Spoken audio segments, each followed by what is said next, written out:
From a prophecy of Habakkuk, the son of Joshua of the tribe of Levi. There was a certain person, a priest, whose name was Daniel, son of Habel, a companion of the king of Babylon.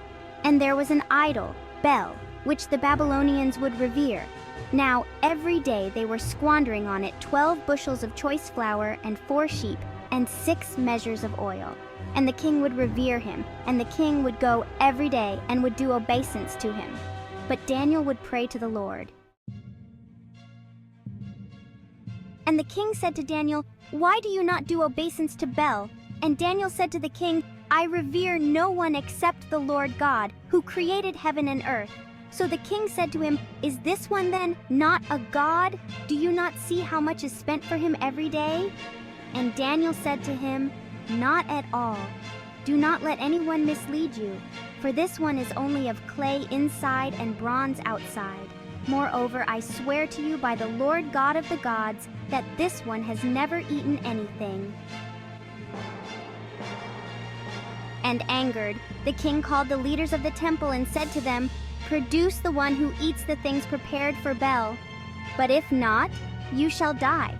Or Daniel, who says they are not being eaten by him. But they said, "It is Bel himself who eats them." Then Daniel said to the king, "Let it be so. Unless I prove that Bel is not eating them, I shall die, and all those with me." Now there were 70 priests of Bel, not counting wives and children. So he brought the king into the idol's temple. And the food was set out in the presence of the king and Daniel, and the mixed wine was brought in and set out before Bel. Then Daniel said to the king, "Let it be so. Unless I prove that Bel is not eating them, I shall die, and all those with me." Now there were 70 priests of Bel, not counting wives and children. So he brought the king into the idol's temple, and the food was set out in the presence of the king and Daniel, and the mixed wine was brought in and set out before Bel. And Daniel said, "You yourself see, O king, that these things are set down. You then seal the bolts of the shrine when it is closed." Now the word pleased the king. Now Daniel commanded those with him, after everyone departed from the temple, to strew the whole shrine with ashes, though no one else except him knew. And then, as he sealed the shrine, he commanded that it be sealed with the king's signet and with the signets of certain illustrious priests.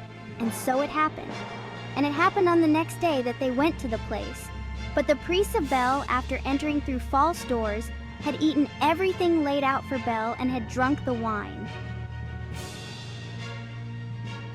And Daniel said, "Men, priests, examine your seals, whether they remain. And you also, O king, observe carefully, lest anything be out of order to you." And they found the seal as it was, and they broke the seal. And when they opened the doors, they saw everything that had been set out consumed, and the tables empty. And the king was thrilled and said to Daniel, "Bel is great, and there is no deceit in him." And Daniel laughed exceedingly and said to the king, "Come, see the deceit of the priests." And Daniel said, "O king, these footprints, whose are they?" And the king said, "Of men and women and children." And he went to the house where the priests were staying, and they found Bel's food and the wine. And Daniel showed the king the false doors through which the priests would enter and consume what was set out for Bel. And the king brought them out of Bel's temple and handed them over to Daniel. And he gave the provision that was for him to Daniel, but he destroyed Bel.